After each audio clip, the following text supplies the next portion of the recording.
the ancient history of the Aeldari stretches far back into a time when they ruled the stars without challenge, their presence shaping vast regions of the galaxy in ways that now feel distant and almost unreal. Their civilization once stood at a height of splendor and power that few others could even imagine. Yet within that brilliance lay the seeds of a quiet and terrible undoing that would come from their own nature. In the present age, those who remain are scattered survivors of that lost empire, drifting through the void as fragments of something once immeasurably greater. Even now, they retain a quiet strength and influence, though it carries the weight of what has already been lost. Their kind once stood unmatched among the starfaring races, secure in their place and untouched by meaningful threats from beyond. The disaster that ended their dominance did not come from war with another species, nor from any external force, but from within their own hearts and minds. Now, the Craftworlds move slowly through the darkness, vast and silent, their surfaces lit from within, like distant lanterns against an endless night. Inside these immense vessels live the remnants of a civilization that was abandoned in the wake of unimaginable destruction. These are the Asuryani, the last echoes of a people whose dreams once reshaped reality itself, whose history holds both unmatched triumph and profound sorrow. At the height of their empire, their worlds were places of beauty and perfection, their abilities bordering on the divine, their armies without equal. Over time, that certainty of dominance grew into something heavier, something less stable, and it carried them toward an end that none could truly escape. Some fled upon the Craftworlds, seeking distance from the heart of what was coming. Others settled faraway worlds or hid within hidden realms beyond normal space, yet none of these paths could fully shield them from what their civilization had already set in motion. More than 1 million years ago, the Aeldari stood alone as masters of the galaxy, their dominance so complete that it felt to them like a natural and permanent truth. They saw no equal among the stars and no force that could threaten what they had built over such immense spans of time. Their confidence was not entirely misplaced, for no rival species had come close to disrupting their stability for ages beyond counting. Yet the danger they faced was never something that could be seen or fought, and it grew quietly within their own nature.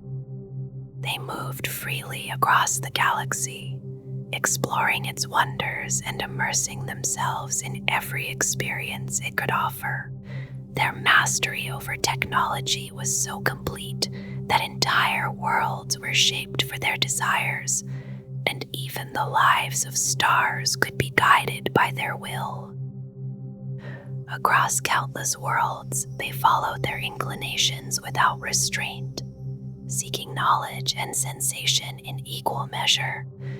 They learned to navigate the webway, that hidden labyrinth beyond normal space, and extended their reach into distant corners of existence. Even death did not hold fear for them in those distant times, for their souls would pass gently into the immaterium and return again in new forms, untouched by the hunger that would one day come. Though wars did occur and ancient enemies rose to challenge them, victory came so easily that it only deepened their belief in their own supremacy. Even the greatest of these conflicts, remembered as the war in heaven, failed to shake that certainty. In their own perception, the Aeldari stood above all others, and nothing seemed capable of bringing an end to their rule. The fall of the Aeldari began not with a single event, but with a slow shift in their nature, rooted in a growing desire to experience everything without limit. Their advanced technology removed the need for labor, leaving them with vast stretches of time to fill with whatever pursuits they chose. Many turned inward, driven by curiosity and the search for new sensations, and from this grew countless cults devoted to pleasure, knowledge, and increasingly extreme experiences. These movements gradually replaced the older pursuits that had once defined their culture, drawing more and more of their people into a life of indulgence. As this change spread, the Aeldari became divided, with some embracing the new path and others growing uneasy with what they saw unfolding around them. Those who recognized the danger early chose to leave, becoming the Exodites and settling distant worlds where life demanded discipline and restraint. Others fled later, building the great Craftworlds and distancing themselves from the growing chaos at the Empire's core. Yet many remained behind, either unwilling or unable to abandon what their society had become. Over time, the pursuit of sensation darkened, turning toward violence and cruelty, and the streets of their once glorious worlds filled with suffering. Bonds between individuals fractured, and bitterness replaced what had once been unity. In hidden realms beyond normal space, their excesses continued without limit, shaping entire environments around their desires. As their corruption deepened, the echoes of their emotions began to ripple outward, reaching into the immaterium itself. There, in the shifting currents of that parallel realm, something new began to form, drawn together by the intensity of the Aeldari's experiences. Slowly, without their awareness, a presence grew, shaped by the very excess that consumed them. The excesses of the Aeldari did not remain confined to their own worlds, but instead spread into the warp through the strength of their psychic nature. The emotions and actions of their society gathered there, forming a vast and growing presence fed by the souls of those who had lived and died within their decadent culture. As this accumulation grew, it began to shape the warp itself, creating violent disturbances that would later define an era of isolation for humanity. The Aeldari, unaware of what they were creating, continued along the same path, even as the consequences approached. When the entity they had formed finally awakened, it did so with overwhelming force, emerging as the chaos god known as Slaanesh. In that moment, its birth echoed across the galaxy, reaching into the minds and souls of every Aeldari. The effect was immediate and catastrophic, as countless individuals were stripped of their souls in an instant, their bodies falling lifeless as their essence was consumed. Only those who had already distanced themselves, whether upon Craftworlds, distant worlds, or hidden realms, were spared from complete destruction. Entire populations vanished within moments, and the once great civilization of the Aeldari was reduced to fragments. The god they had unknowingly created took its first breath, sustained by the very souls it had claimed, and turned its attention outward toward the wider galaxy. The birth of Slaanesh marked the end of the Aeldari's dominance, as the core of their empire was devastated by the psychic shockwave that followed. Those closest to the event were destroyed instantly, leaving vast regions of space filled with lifeless remnants of what had once been thriving worlds. The destruction spread outward, affecting not only the Aeldari but countless other species caught within its reach. Reality itself seemed to tear open, allowing the warp to spill into the material universe and transform entire regions into places of nightmare. From this wound emerged what would later be known as the Eye of Terror, a vast region where the boundaries between realities collapsed. Within it, creatures of the warp thrived, and former Aeldari worlds became twisted reflections of their former selves. At the same time, the violent storms that had long disrupted travel across the galaxy began to subside, creating a new balance. This change allowed humanity to rise as the Emperor of Mankind launched the Great Crusade and began to unite distant worlds under a single rule.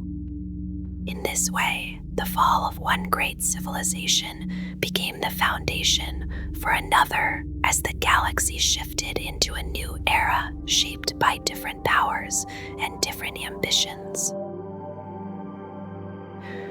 After the fall, the Aeldari faced a long decline, their numbers reduced and their future uncertain. On distant worlds, the Exodites adapted to harsh environments, living simpler lives that kept them grounded and resistant to the excesses that had destroyed their kin. Among the stars, the Craftworlds carried what remained of their culture, preserving traditions and memories within vast, drifting vessels.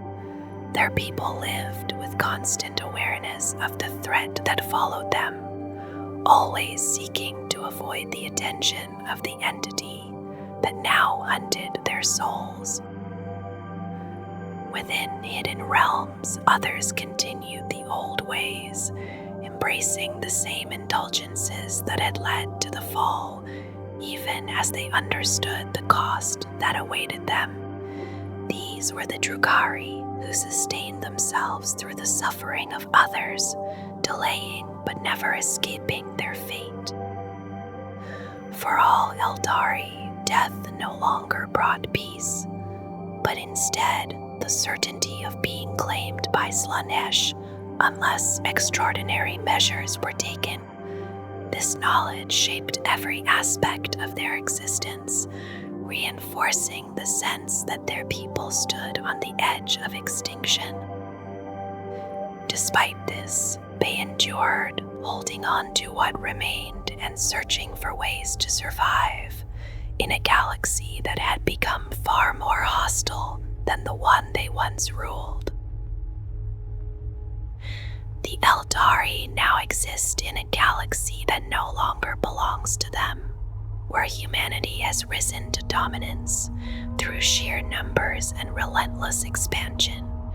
The Imperium spreads across countless worlds, its armies vast and unending, shaping the stars through constant conflict.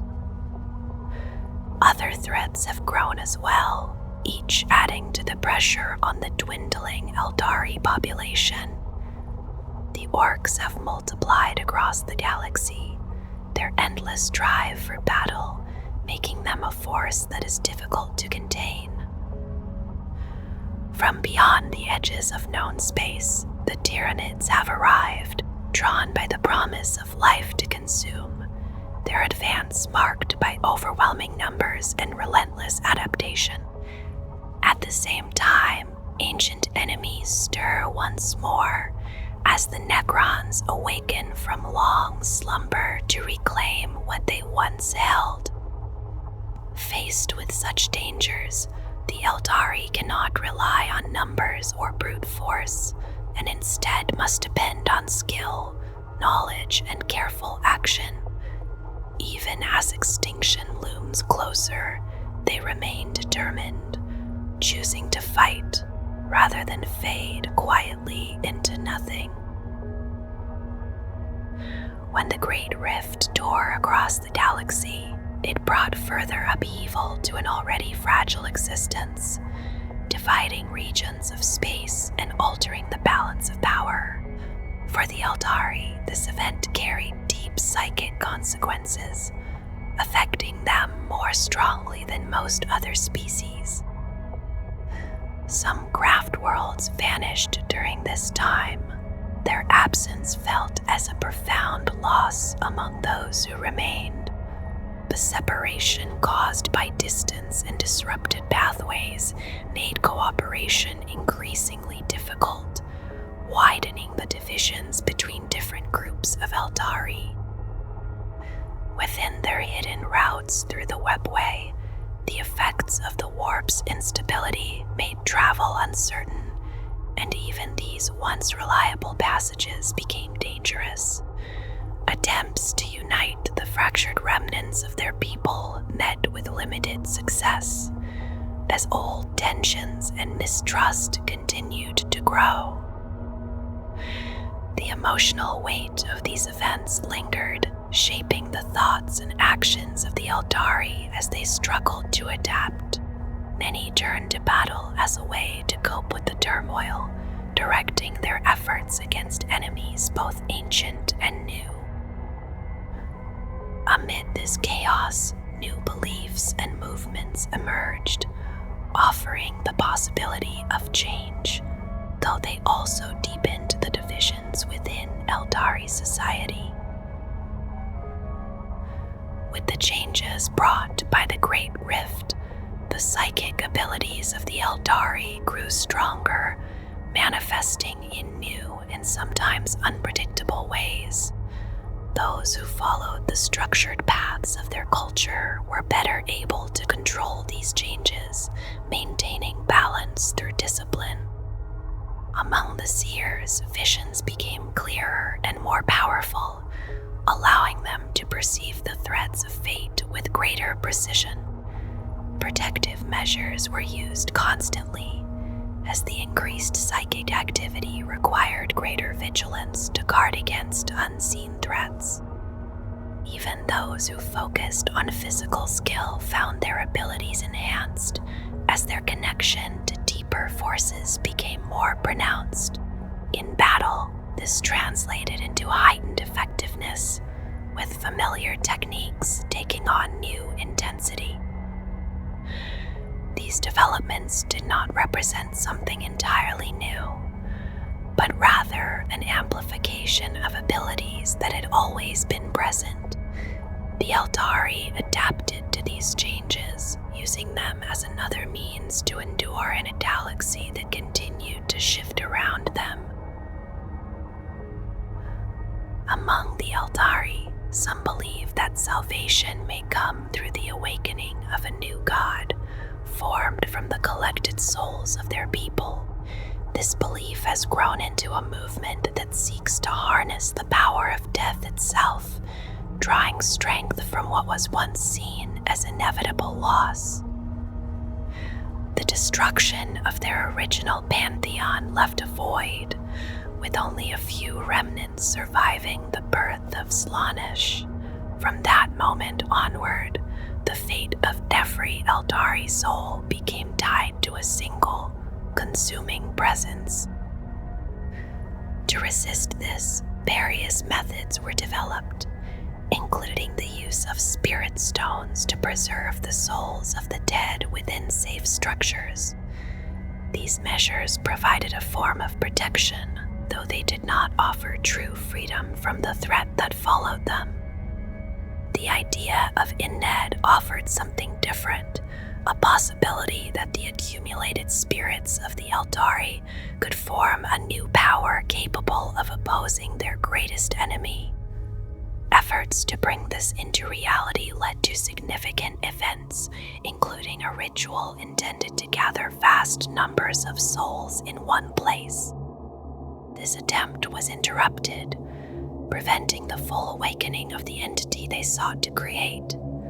Yet it still resulted in the emergence of something new. From this came a leader who would guide those who believed in this path, uniting different factions under a shared purpose. These followers, known as the Ynnari, carry with them the strength of the dead, using it in their struggle to survive. For them, the end of their species is not yet certain, and within that belief they continue to act, seeking a future that might still be reclaimed. At a glance, the Aeldari seem close enough to human form that the comparison feels almost natural, yet that likeness fades the longer one looks, as something deeply alien begins to surface in both presence and bearing. They stand taller than most human men, their limbs long and clean in shape, and their features hold a striking beauty that appears refined rather than familiar. Their skin carries a pale polished quality, smooth like marble, yet beneath it there is a subtle strength that does not immediately reveal itself. Their ears taper into sharp points, and their eyes are angled with a focused intensity that recalls a hunting creature rather than anything gentle or passive. Even in stillness, there is a sense that they are observing more than they show. When they began to move, the difference becomes undeniable, as each motion flows with an unnatural grace that feels precise without effort. In combat, this becomes even more apparent, where every gesture seems measured and every action carries intent that unfolds in an instant. The slow, almost relaxed motion can shift without warning into something exact and lethal, guided by reflexes that operate far beyond human limits. Looking closer, their bodies reveal further signs of this difference, as their hearts beat at a pace far quicker than those of humans, and their minds race through thought and emotion with astonishing speed.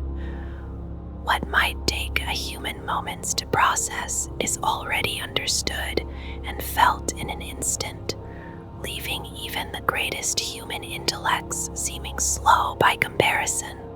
Their lives stretch across centuries, often reaching beyond 1,000 standard years, untouched by illness or decay, unless ended by violence or accident. Within each of them lies a natural connection to psychic force, a quiet ability to shape and sense mental energies that defines their existence. It is said that in earlier ages they could read thoughts with ease, and those who trained their minds for war could shatter a weapon with nothing more than focused will. Even their technology reflects this nature, shaped through psychic manipulation rather than simple physical construction. Yet this same power carries a burden, as their minds are drawn toward extremes far more easily than those of humans. Every experience is amplified, whether it is the joy of mastery, the thrill of battle, or the depth of any sensation between those states. They rise to heights of achievement that feel almost transcendent, yet they are equally capable of falling into profound despair that consumes the spirit. This intensity echoes through everything they create, shaping works of art and music that feel elevated beyond ordinary expression, while also casting a shadow that threatens to overwhelm them. Their history holds the memory of what happens when such desires are left unchecked, as their ancient empire fell into ruin through excess that could not be restrained. Among them, those who pursue their psychic potential further seem to extend their lives even beyond what is already long, their lifespan growing alongside their mastery. The leaders and seers of their kind may endure for several thousand years, carrying with them knowledge shaped over ages. They often speak of humans with a quiet disdain, referring to them simply as mammals, a term that reflects both distance and judgment. In their view, they are something entirely separate from the natural order that defines other species, and perhaps something that never truly evolved in the same way. It is believed they were created by the Old Ones, shaped as a weapon against ancient enemies during a distant war, and this origin may be the reason they see themselves as apart from all others. The beings who once ruled a vast empire across the galaxy are remembered as the Aeldari, their name carrying the quiet weight of a long and distant past. After the Great Fall shattered their dominion, those who endured began to shape new identities, each group choosing a name that reflected the path they had taken away from that ancient ruin. Those who fled upon the Craftworlds came to call themselves the Asuryani, a name tied closely to a disciplined way of life they believed had been set before them by Asuryan, the Phoenix King. In time, they allowed others to know them by a simpler word, Eldar, a softened echo of their former name that lingered among Imperial scholars for many long ages. Elsewhere, within the hidden paths of the webway, another kind of Aeldari remained behind, holding to the same indulgent ways that had once brought their people to the edge of extinction. These were the Drukhari, though outsiders often called them the Dark Eldar, a title shaped from older words and given form in a distant millennium by Asdrubal-Vect of Kamara. Long before the fall, some Aeldari had already turned away from the growing corruption, seeking refuge on distant maiden worlds where they might live in closer harmony with untamed lands. These became known as the Exodites, their choice guided by a quiet hope that distance might preserve what was being lost. There are also those who serve the laughing god Sikara, whose followers were shielded within the webway when the catastrophe came. In common speech, they are called the Harlequins, a name that carries only a faint reflection of its original meaning in the Aeldari tongue. In more recent times, a new unity has begun to stir among these scattered kindreds through the rise of the Ynnari, a gathering that draws from all branches of their people. With this shift, many among the Asuryani have returned to the older name, Aeldari, speaking it once again with a sense of renewal tied to the awakening of Inned, the god of the dead. Across the era Indomitus, this older name has grown more common, though the familiar term Eldar still lingers in many voices of the Imperium. When clarity is needed, the Craftworld kin are now more precisely named as Craftworld Aeldari or Asuryani, while the Drukhari continue to be known by many as the Dark Eldar, a title that endures despite its distance from their own chosen words. No other intelligent species has ever truly followed the path the Aeldari once took, and their way of shaping the world remains distant and unfamiliar to all who came after. To them, the works of younger races feel crude and heavy, and the methods of mankind carry a harshness that never sits easily in the Asuryani mind. In return, their own distant nature leaves little space for trust, and so both sides remain apart, each observing the other without understanding. Their creations never separate the living from the made, because in their perception, these things were never divided in the first place. The shapes they form resemble growth rather than construction, and every device seems as though it has emerged rather than being assembled. What appears as technology to others is simply another expression of life, guided into purpose through careful will. The materials they shape respond like living tissue, soft to the influence of thought and pressure, and they are formed through psychic focus rather than mechanical force. These substances do not lie still as inert matter would, but instead react and adapt, as if aware of their surroundings in some quiet way. Even when a device appears complete, its function remains tied to the mind that guides it, and nothing truly operates without that connection.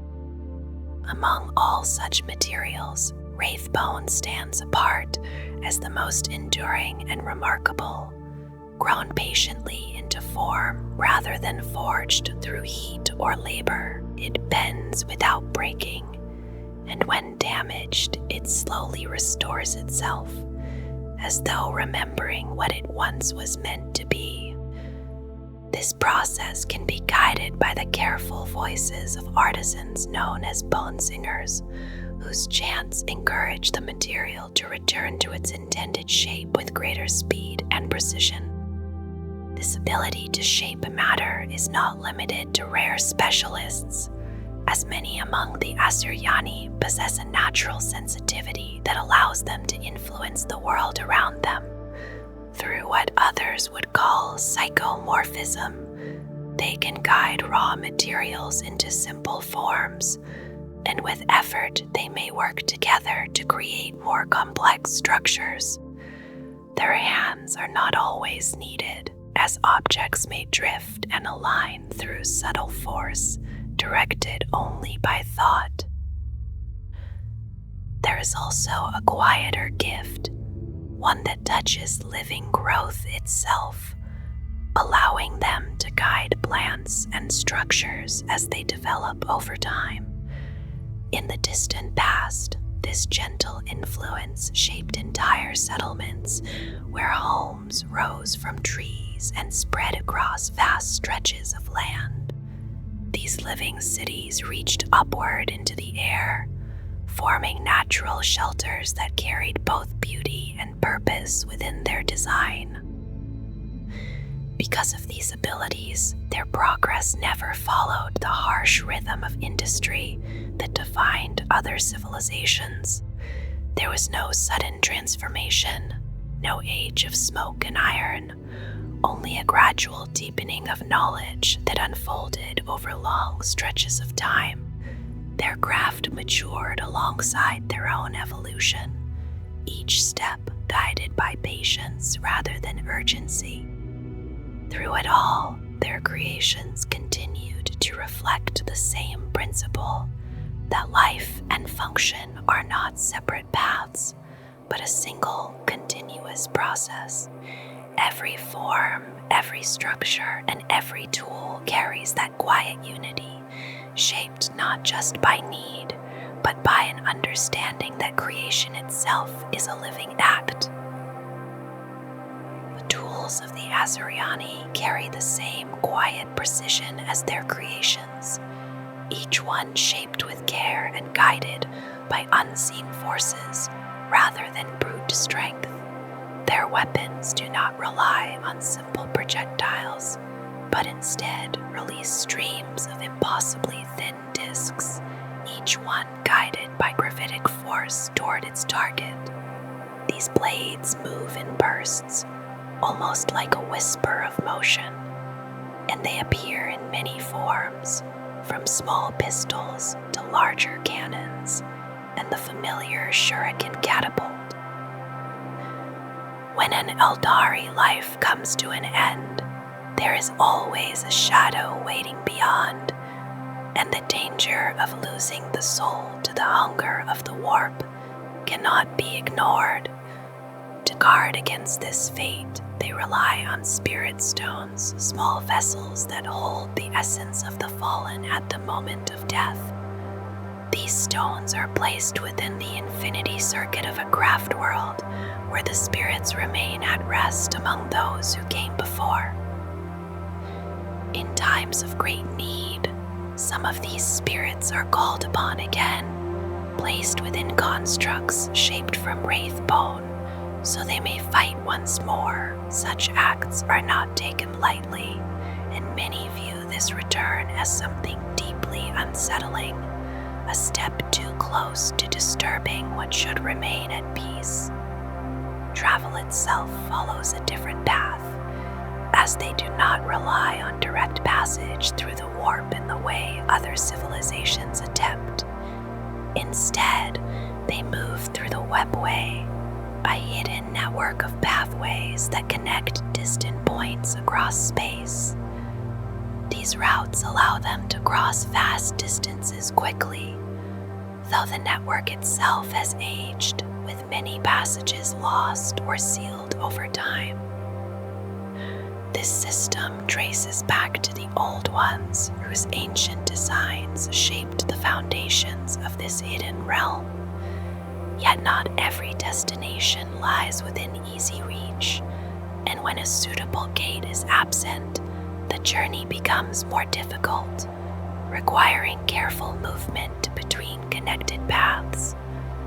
Somewhere within this shifting network lies a hidden place of knowledge, known only to a few who guard its location closely. At the heart of their construction remains wraith bone, not only as a structure, but also as a conduit for energy and communication. It carries signals as easily as it forms shapes, and its resilience allows it to endure far beyond what other materials could withstand. Like all their creations, it continues to behave as something alive, responding to its surroundings and slowly repairing itself when damaged. There are also relics of far older wars, such as the vast Blackstone fortresses, once shaped as weapons against ancient foes. These immense constructs were designed to channel the energies of the warp itself, tearing at the fabric of space with devastating force. Though their origins lie in a distant past, they have since fallen into other hands, and their power has shaped the course of more recent conflicts in ways that still echo across the galaxy.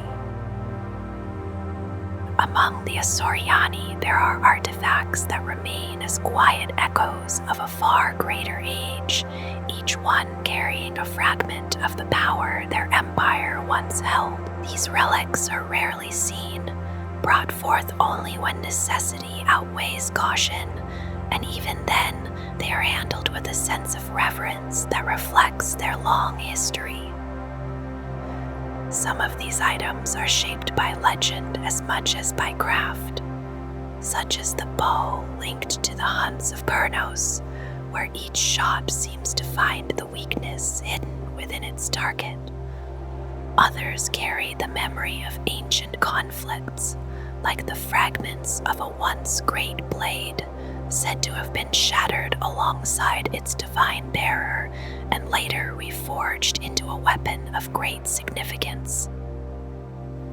There are also tools born from long journeys in quiet mastery, like the rifle of a wandering outcast who refined his skill across countless worlds, shaping a weapon capable of reaching distant enemies with precise intent. Some relics are tied to moments of grief, such as a single feather gifted in mourning, which endures as a means of swift movement even after ages have passed. Many of these creations carry a deeper presence, as though something within them continues to stir, whether it is a blade that burns burns with unending fire, or a gem said to hold the warmth of countless stars.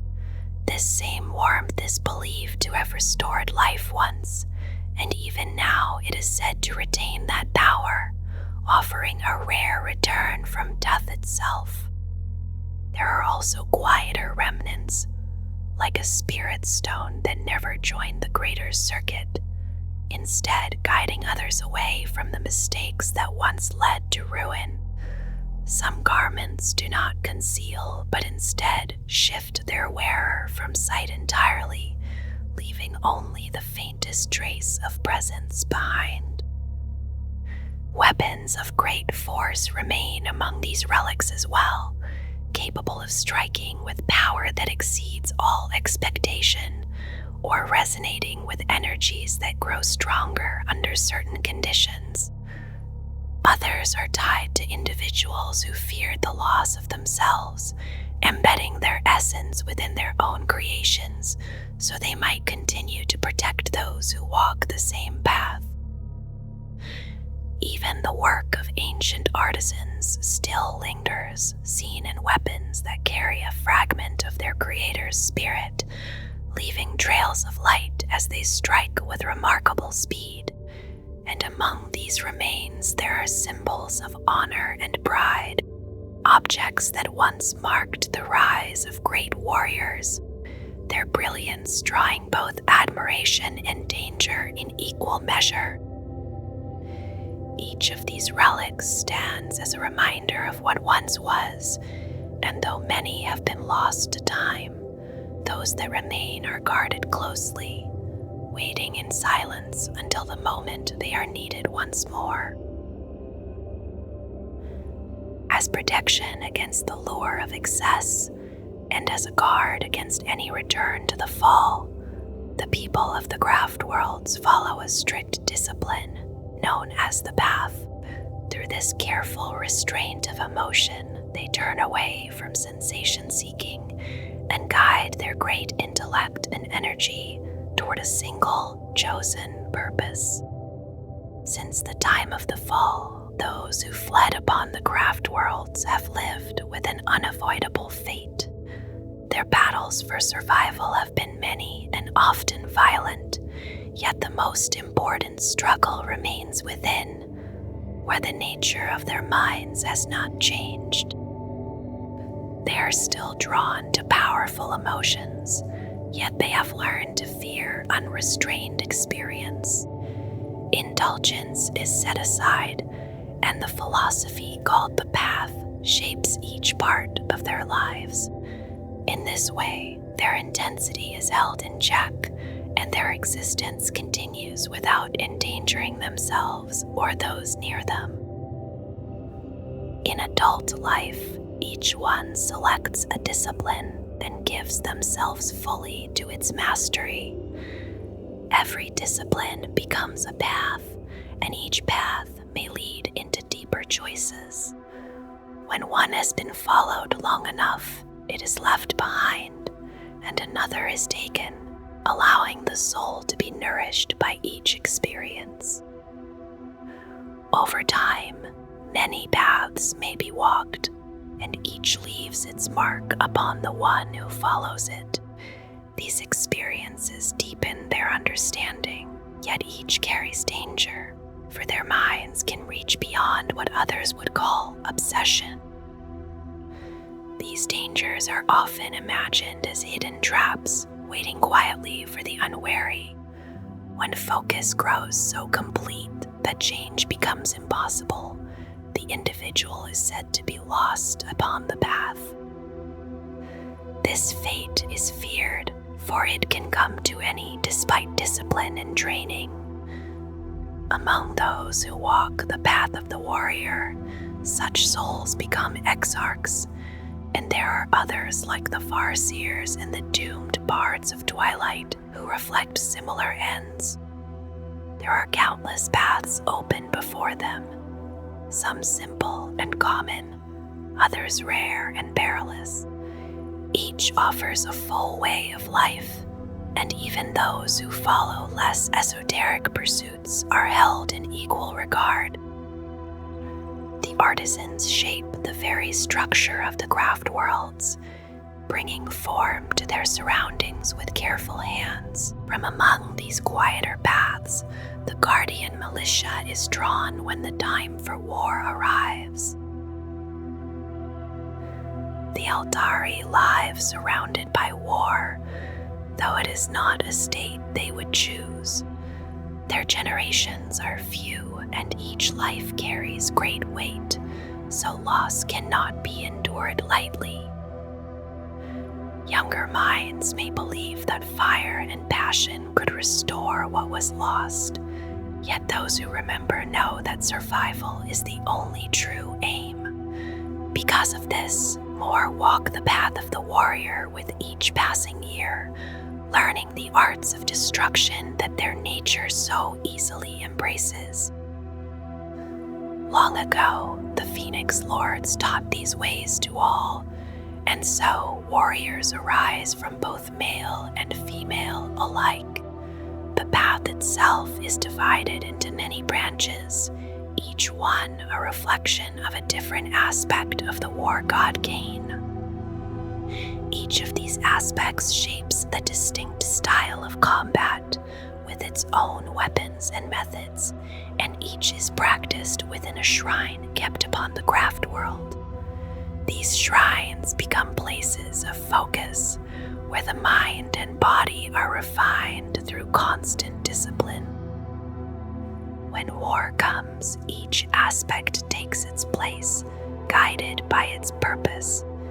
They wear ritual battle suits and carry weapons suited to their role, from fusion guns to swift jet fighters that move with silent precision. Through endless practice, they become steeped in the nature of the aspect they follow, until it defines their presence in battle.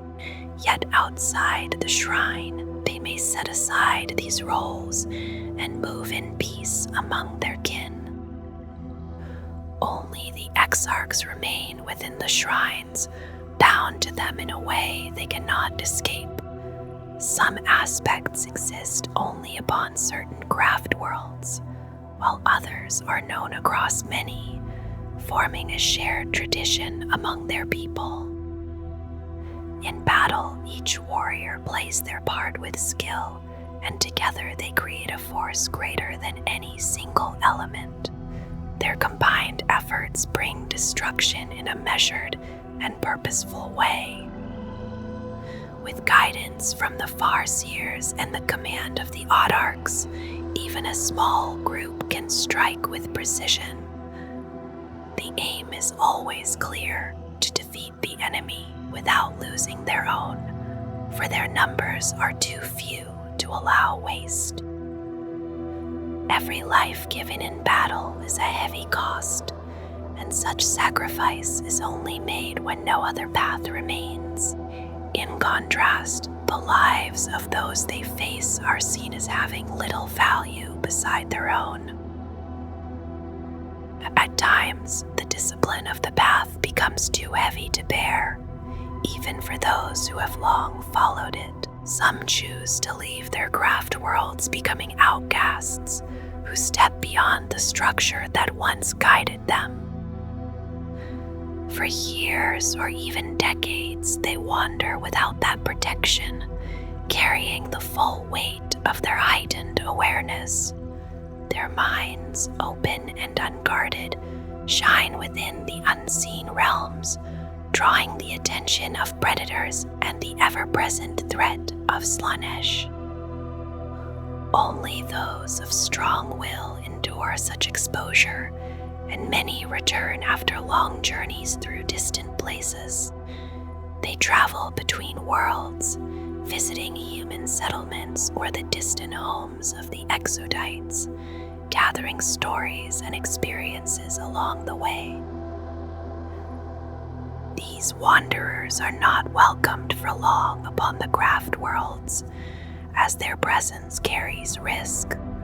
Their unshielded minds can draw danger, and their tales of freedom can unsettle those who still walk the path. Some feel the pull of distant horizons, and join expeditions that vanish into the hidden passages of the webway. Many are lost to these journeys, though a few return bearing strange treasures and memories of unknown places. Among the most restless are those who become corsairs, living as raiders and explorers among the stars.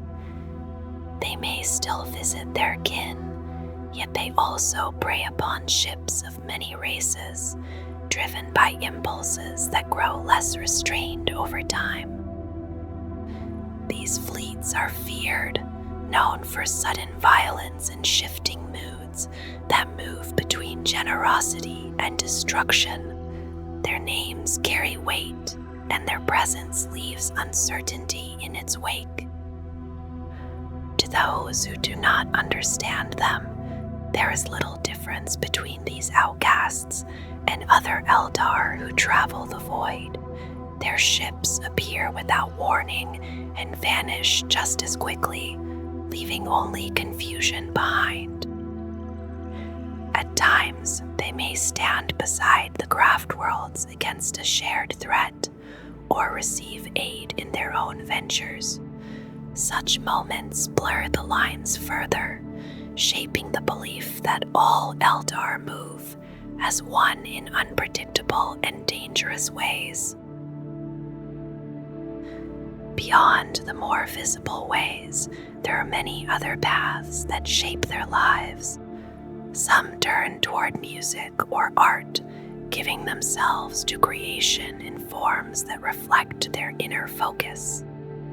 Others devote their efforts to science or the careful refinement of technology, shaping knowledge with the same discipline found in other pursuits.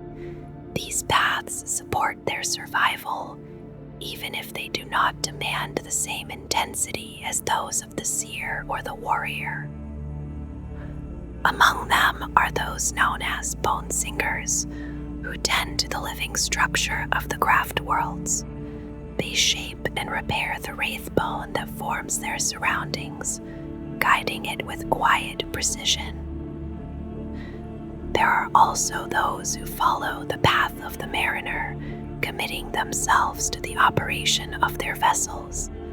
In this way, even the act of travel becomes a disciplined practice, woven into the greater balance of their existence. Eldar Warhosts move through battle like a shimmering blade, guided with quiet certainty by the minds of their leaders. Their purpose settles into a single direction, shaped by the careful vision of those who command them. Each motion feels deliberate, each strike measured, as they bring down their enemies with speed and practiced skill. At the center of this presence stand the Autarchs, figures who have walked the path of the warrior for long spans of time without surrendering to the red madness of gain. They carry the weight of command with a steady hand, shaping the warhost through discipline and experience. Close beside them, the Farseers lend their foresight, guiding each decision with a calm awareness of what is yet to come. The bond between these two is quiet but decisive, forming a shared vision that holds the warhost together. Even when they remain distant from the field itself, their influence can be felt in every movement and every choice.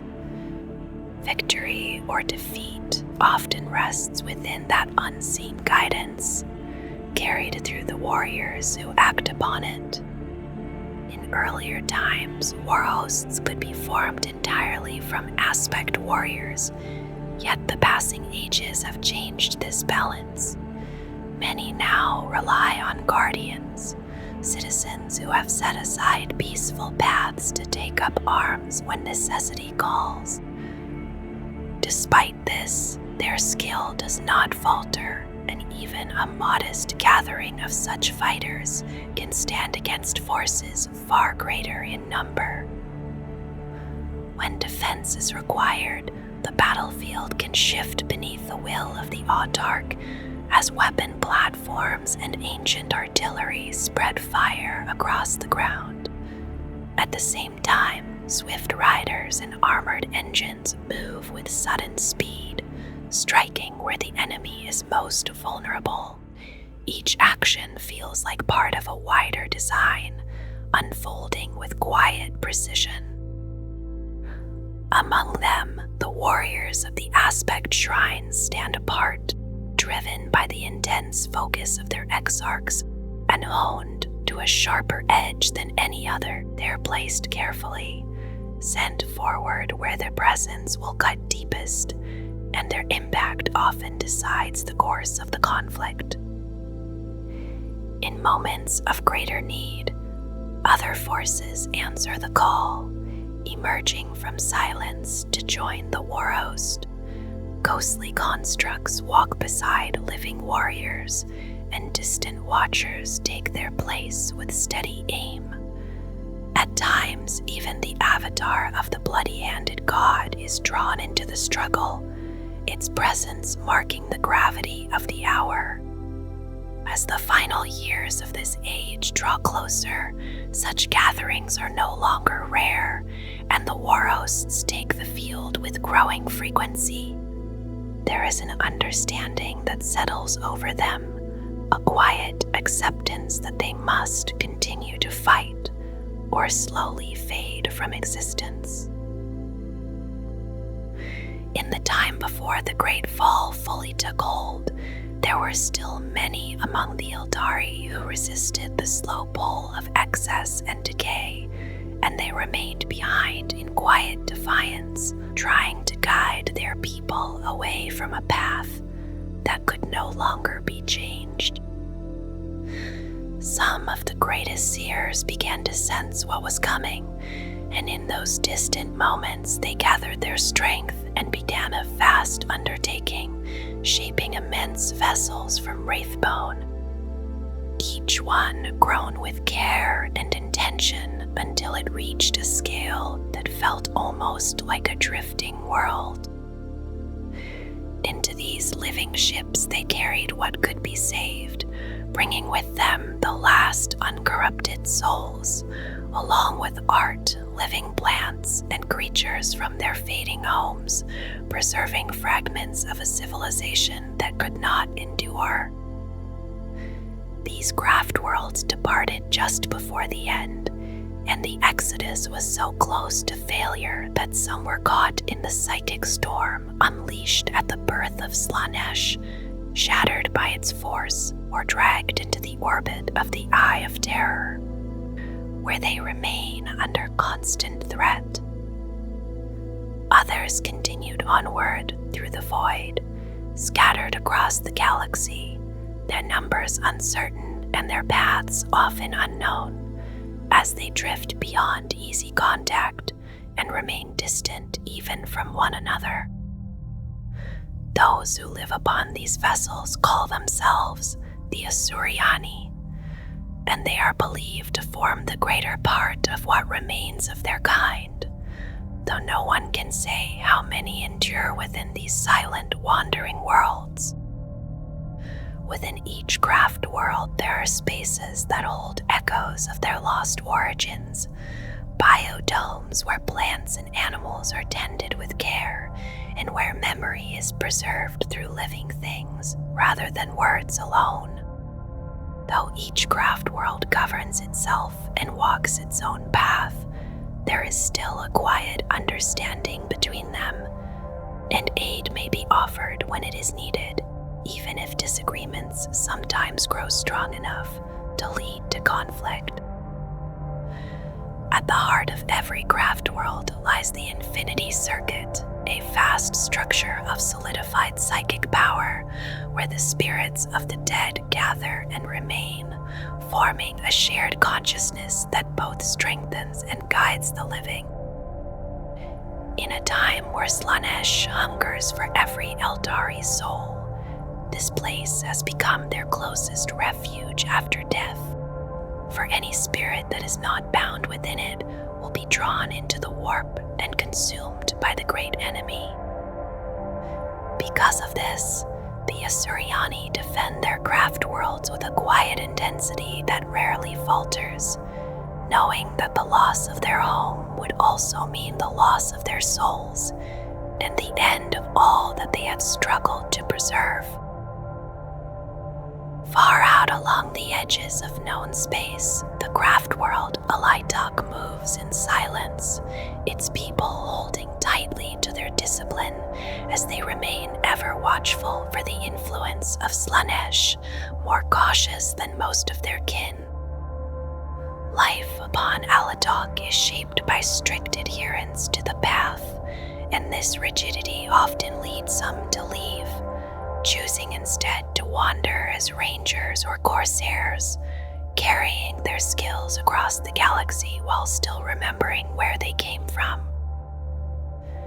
These rangers are known for their precision, and though they travel far from their home, they remain bound to it in quiet loyalty, returning when needed and answering the call in times of danger.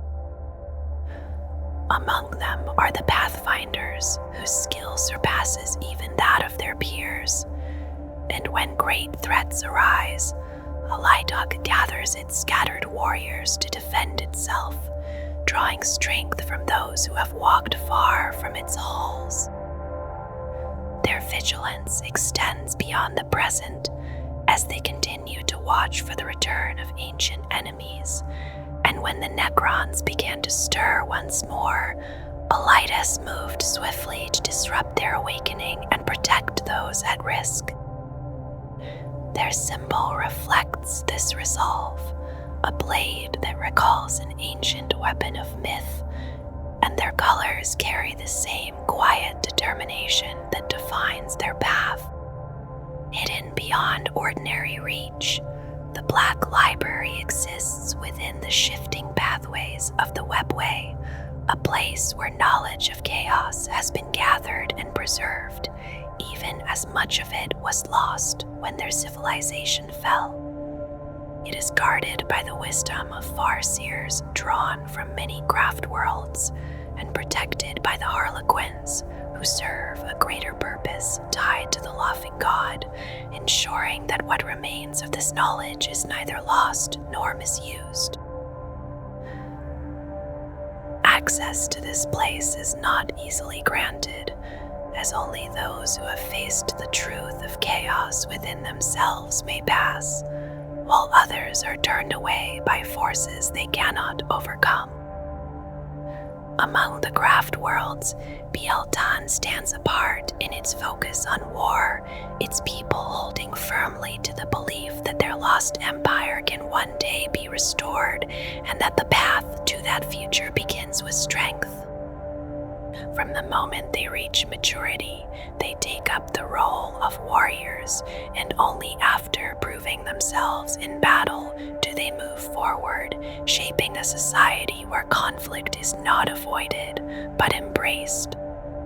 Their armies are composed of highly trained forces known as the Swordwind, and they fight with a sense of purpose that leaves little room for hesitation, often coming to the aid of Exodite worlds threatened by outside forces. Ionden, once vast and thriving, now carries the weight of near destruction as it endured an assault that left much of it in ruin and claimed the lives of most of its people. In that desperate moment, a figure long absent returned, leading a force that turned the tide, though the cost remained etched into the craftworld itself, with many of its halls still damaged and its population scattered. To endure, Ionden calls upon the spirits within its infinity circuit more often than others, bringing forth constructs shaped from the essence of those who have passed, allowing the dead to stand once more beside the living. Their symbol speaks of light held against darkness, a quiet reminder of hope that persists even after great loss. Siaman moves differently from the others, having left earlier and spent long years apart, shaping a culture that values honor and strength in a more direct way. Their people are fierce and proud, and while they maintain ties with others, their way of life often leads to conflict, sometimes resolved through formal duels that still carry real consequence. Their symbol takes the form of the serpent, a creature said to exist across both physical and psychic realms, and through it they express a belief in knowledge that spans time itself. Ulthwé remains close to the Eye of Terror, held within its bowl and facing constant danger, yet it endures as a barrier against the forces that emerge from that dark region. Its people have grown hardened through constant threat, and their vigilance is reflected in the strength of their forces as they remain prepared for the conflicts that never fully fade. The unending pressure of war has shaped Ulthwé into a place where readiness is constant, and its people maintain a standing force known as the Black Guardians, whose skill reflects the demands placed upon them.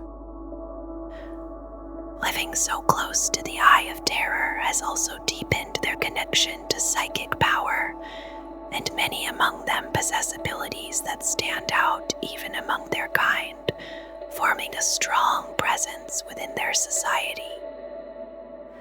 At the center of this influence lies the Seer Council, a body that guides both openly and in secret, reaching beyond their craftworld to influence events among other races, especially humanity, in ways that may shift the course of fate.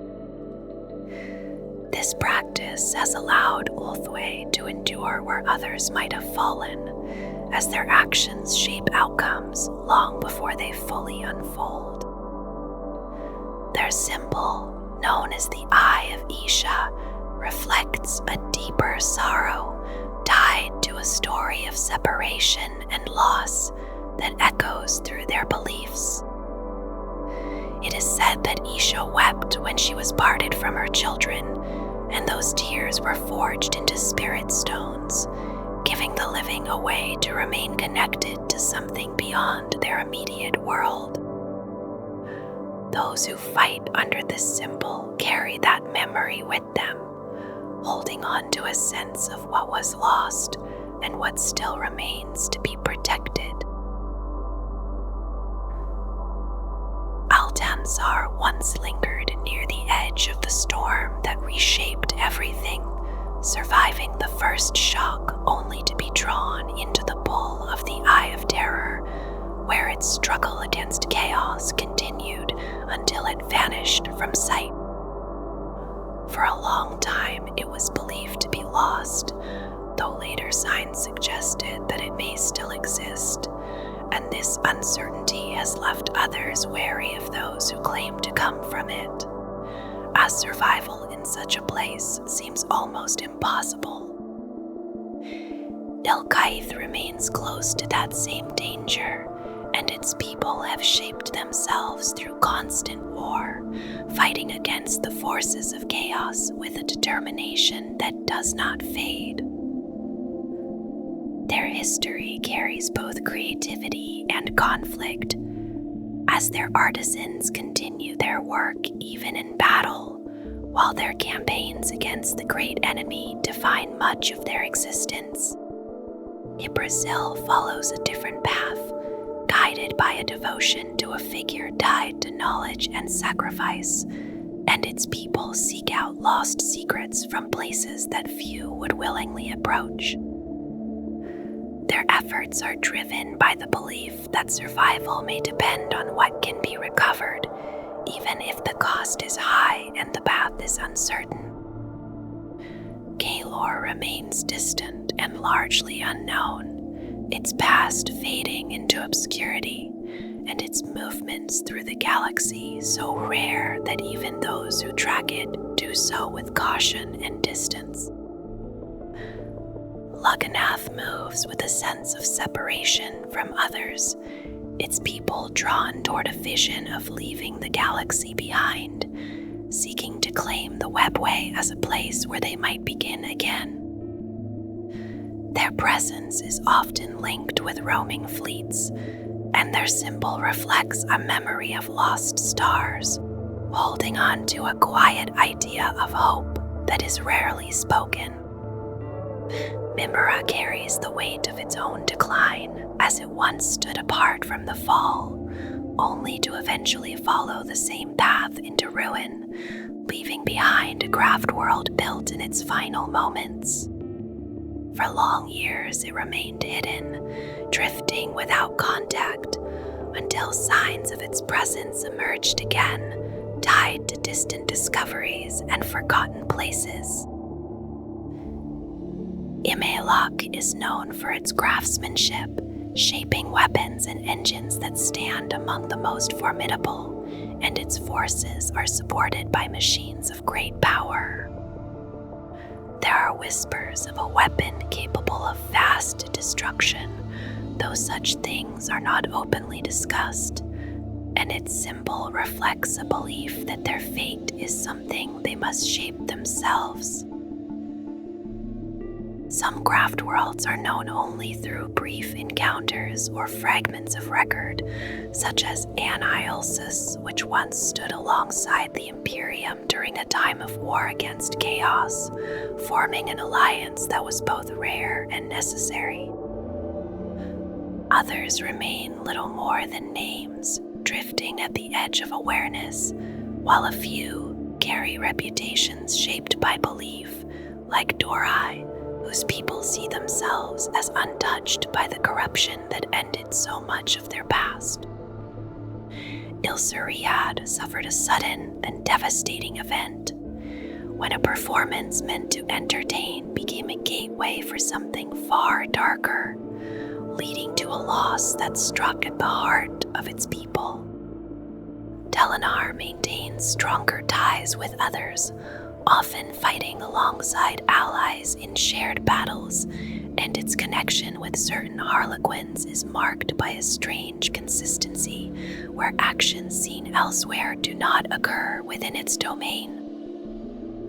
Across these scattered names, each Craftworld carries its own story, shaped by isolation, conflict, or quiet persistence, and together they form a distant and fragmented presence within the galaxy.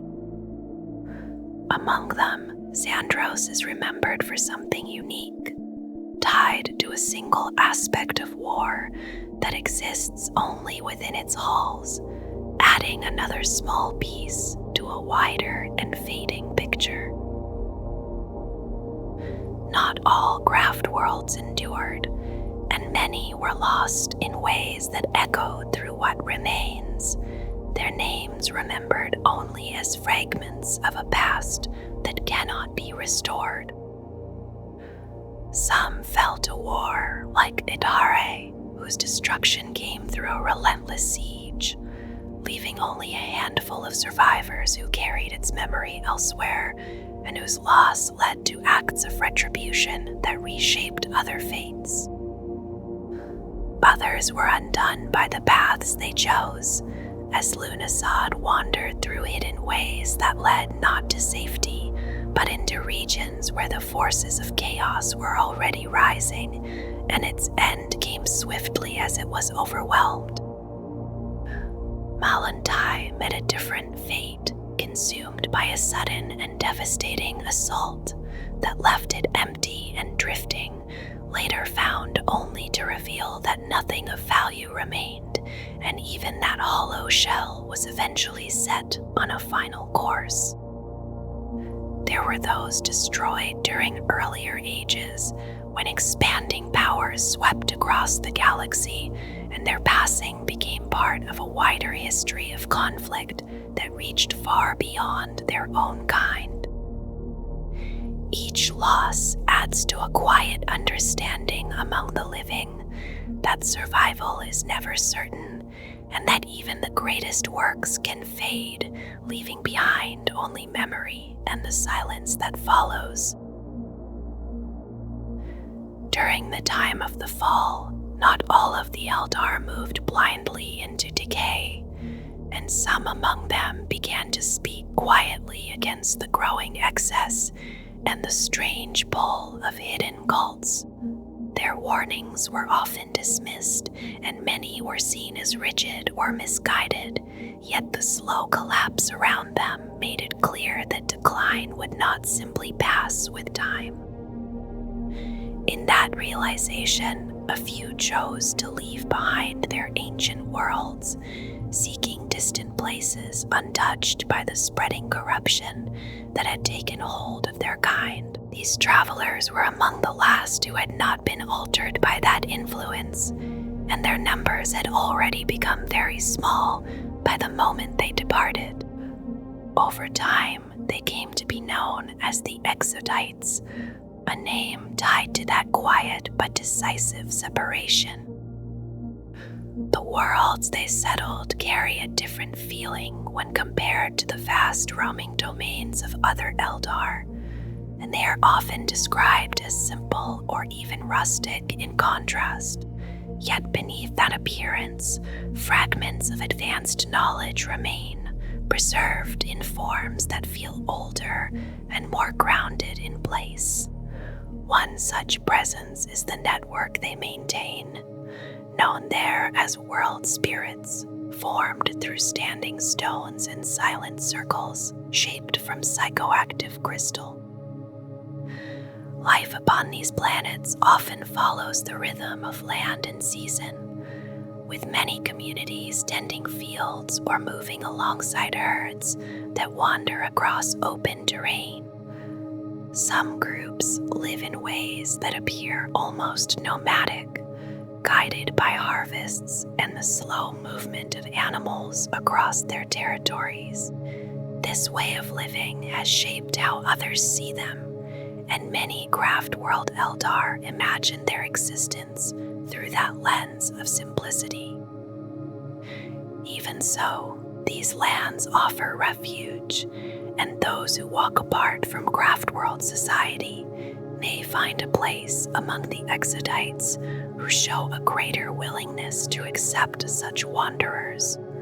Opinions remain divided, with some viewing them as little more than a quiet remnant, while others see in them the roots of something that could grow again at the far edges of the galaxy. Among those who hold that belief, the Bealdan Craftworld stands as a strong supporter, often choosing to defend these scattered worlds when danger approaches. In times of conflict, the Exodites themselves take to battle in a manner shaped by their environment, riding great reptilian creatures across the field with steady purpose. These warriors, known as Dragon Knights, carry laser lances and wear protective armor, moving as both riders and guardians of the lands they chose long ago. The Craftworld Aeldari hold tightly to their ancient stories, keeping them close as something steady and familiar across passing time. Their legends are not distant or forgotten, but spoken of often, with moments from the past quietly compared to the events unfolding in the present. Each Aeldari grows up surrounded by these songs and dances, and the meaning behind them is understood without effort, like a shared memory carried by the entire race. Within these cycles, the central figures move again and again, the gods themselves, their descendants among mortals, and the terrible foes they once faced. At the center of all stands Asuryani, the Phoenix King, the oldest and chief among the gods, whose presence defines the pantheon. Beside him is his brother, Kaela Mensha, whose nature is bound to war and destruction, a figure of relentless violence and martial strength. Not far from them is Fall, the crippled smith often imagined bound to his anvil, his craft forever tied to his suffering. Isha stands as the mother of the race, the goddess of the harvest, from whom the Aeldari trace their origin. Among the goddesses, Lilith appears as the maiden of dreams and fortune, while Morai-Heg takes the form of the crone, ancient and worn, holding the fates of mortals within a pouch of skin. Alongside the gods are the great mortal heroes born of divine blood, who shaped the houses that still echo through the Craftworlds. Eldanesh stands among them, remembered for his death at the hands of Cain, whose blood is said to still fall from the god's hands without end. His descendants, the Eldanar, endured through many generations until Inriam the Young marked their final line.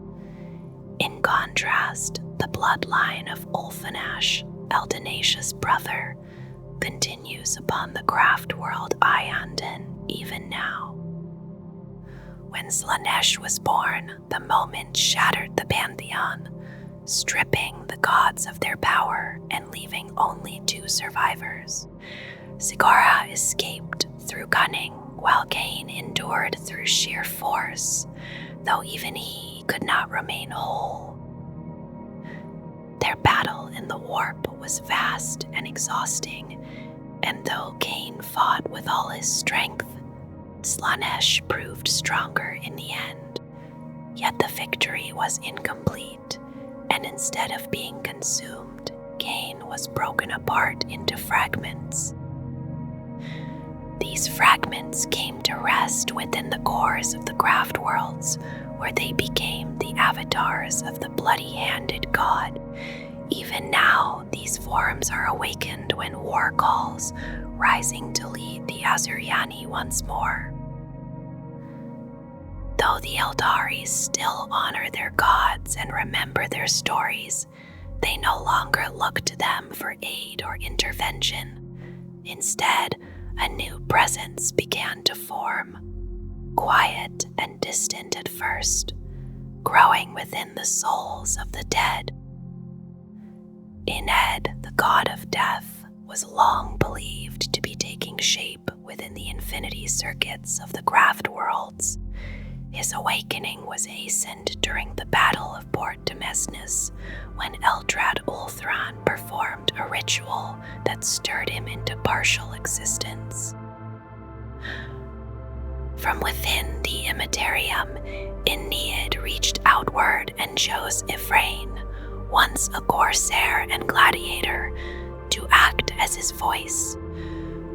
Through her, the Ynnari were formed, seeking to unite the scattered Aeldari and bring an end to Slaanesh, restoring what had been lost.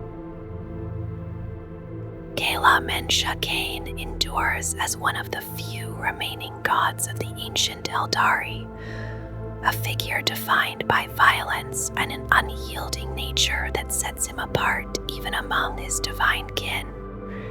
In the old pantheon, only Asuryan stood above him in power, though his relationship with others was often marked by conflict, especially with Fall, the smith. His most infamous act came with the killing of Eldanesh, a mortal of great importance, which brought the wrath of Asuryan upon him. As punishment, Cain was cursed, so that his hands would forever drip with Eldaneshi's blood, a mark that would never fade. When Slaanesh rose into existence, the other gods were consumed one by one. Yet Cain did not yield as they had. Instead, he took up his weapon and met Slaanesh in direct battle within the Immaterium. The struggle could not be resolved through simple victory or defeat, as neither could fully overcome the other. In the end, Cain's presence in the warp was shattered, breaking apart into countless fragments. These fragments were cast out from the warp and found their way into the infinity circuits of the Craftworlds, where they settled and took form. Each became an avatar of Cain, a manifestation of the war god that could be called upon in times of need. To awaken one of these avatars requires a sacrifice, the life of an exarch offered so that the god may take on a physical body. Once risen, the avatar stands as a towering being, its form of iron and molten heat, with blood still flowing endlessly from its hands. Segura, known by many names, remains as the other survivor among the ancient gods, a figure shaped by wit and artistry rather than force.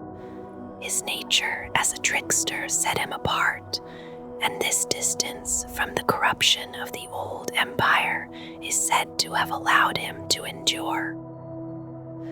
Some tell that he fled from Slaanesh, evading destruction through movement and deception, while others speak of him hiding behind Cain during the great battle in the warp.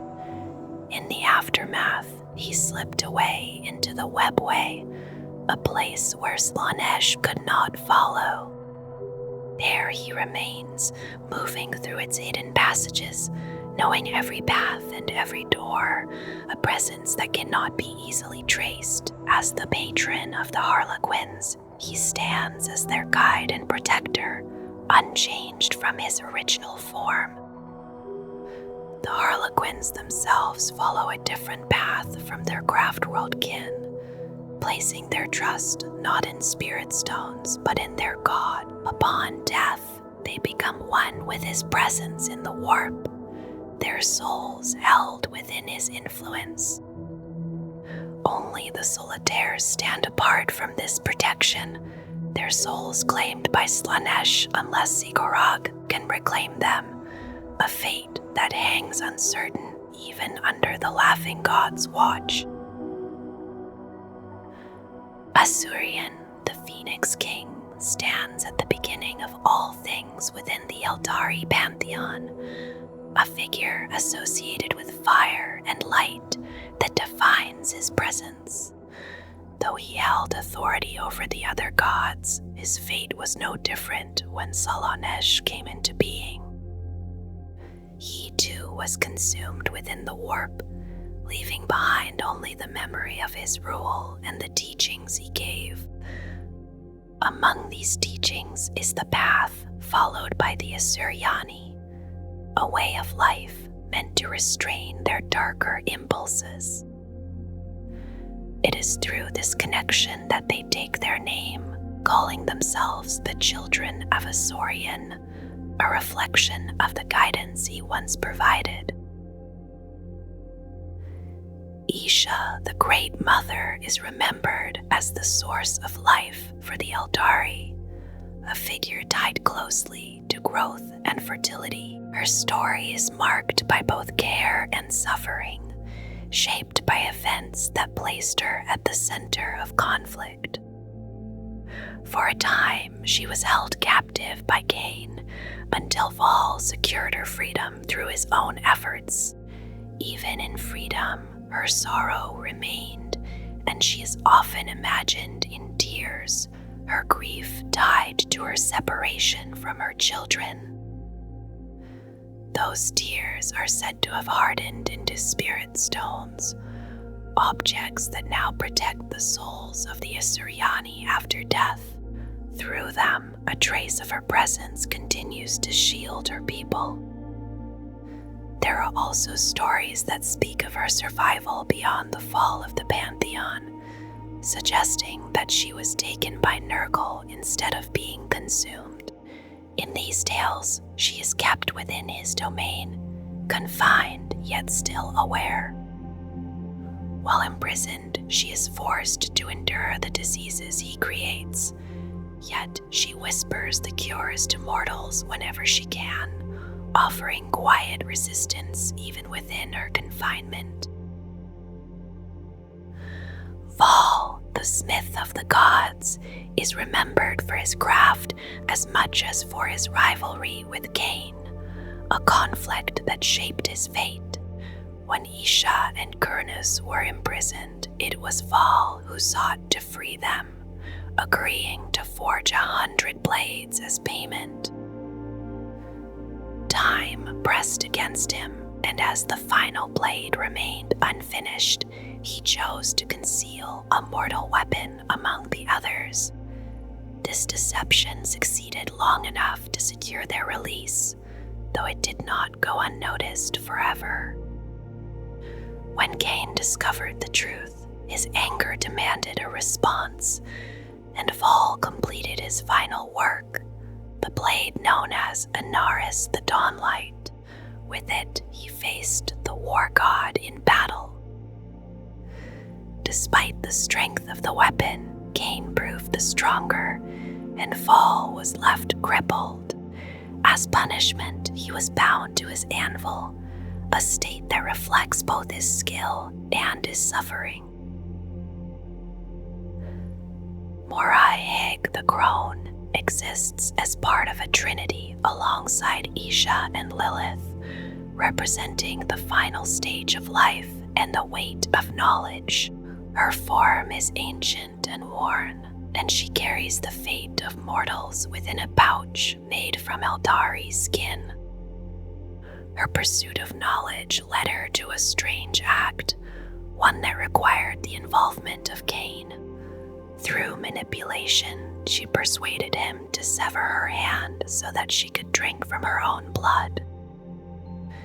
In doing so, she gained the wisdom she sought, while Cain received the aspect of the Banshee in return.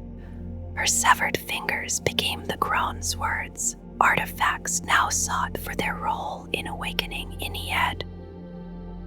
The worlds lost to the Eye of Terror came to be known as Crone Worlds, their name tied to her presence. Among the Craftworlds, Brazil is noted for its devotion to her, maintaining a close connection to her influence. Ynnari is spoken of as something not yet fully formed, a presence that exists as a possibility rather than a certainty. For many, the belief was that he would be born only at the end, when the last of the Asuryani falls in the final battle. At that moment, he would rise from the warp, carrying the strength of every soul held within the infinity circuits and the spirits of the Exodites. With that power, he would face Slaanesh and bring an end to what was begun in the fall. For thousands of years, this remained only a belief, something distant and unresolved. Then, during the Battle of Port Temesnes, Eldrad Ulthran began a ritual meant to awaken Ynnari before that final moment.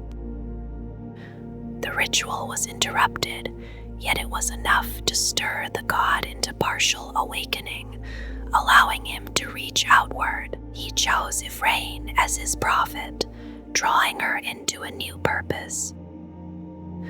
Through her, the Ynnari were formed, gathering followers from many paths, all focused on restoring their race.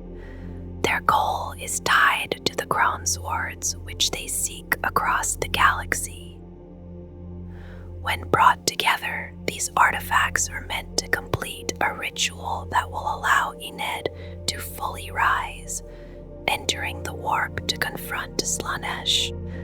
Only then, it is hoped, will the Aeldari be freed from their fate and begin anew. Among the many other figures of the pantheon, Kurnus stands as the god of the hunt, often seen alongside beasts and birds that reflect his domain.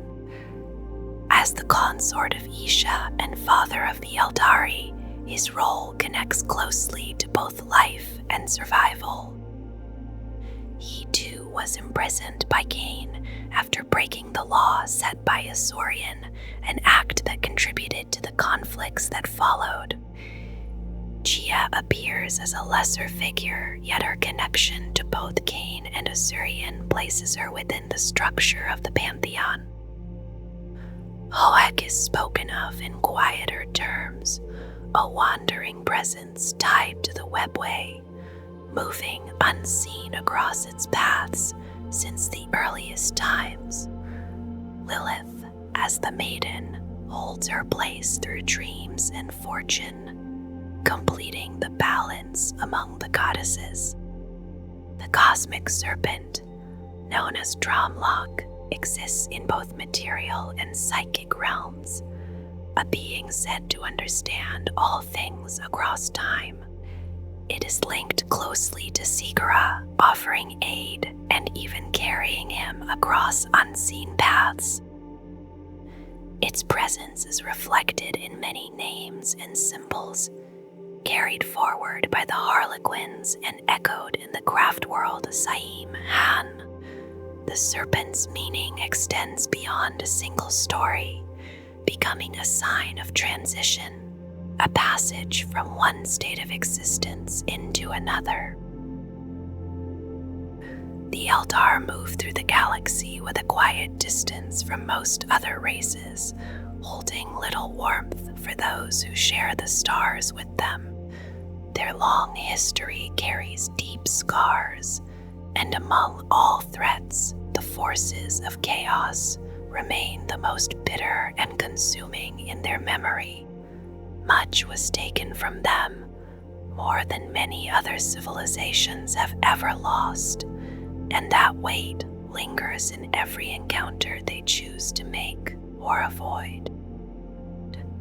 Even so, they are not entirely withdrawn from the wider galaxy, and there have been moments where trade and contact still occurred between them and other ancient races. These interactions never grow into true unity, as the Aeldari do not seek to share their knowledge freely or build lasting coexistence.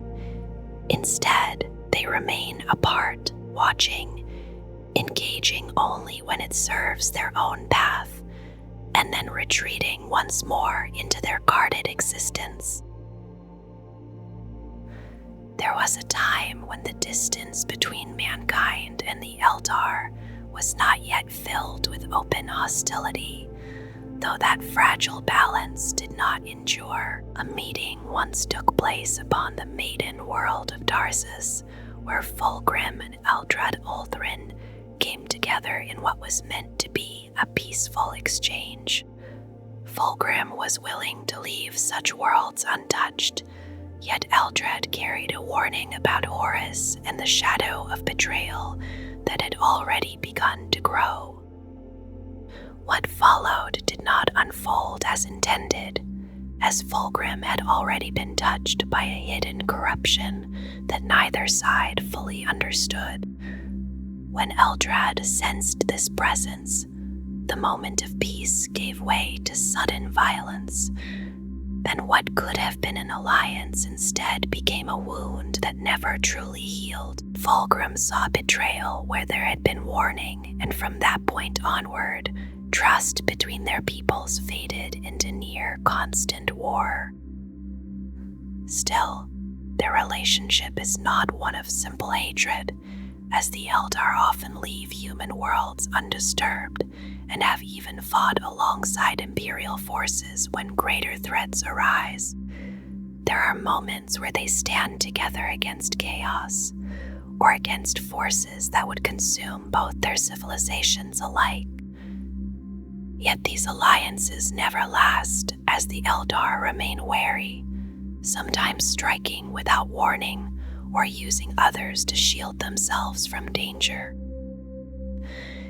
In truth, neither side fully understands the other, and both carry a shared arrogance that keeps them apart, even when their survival depends on uneasy cooperation.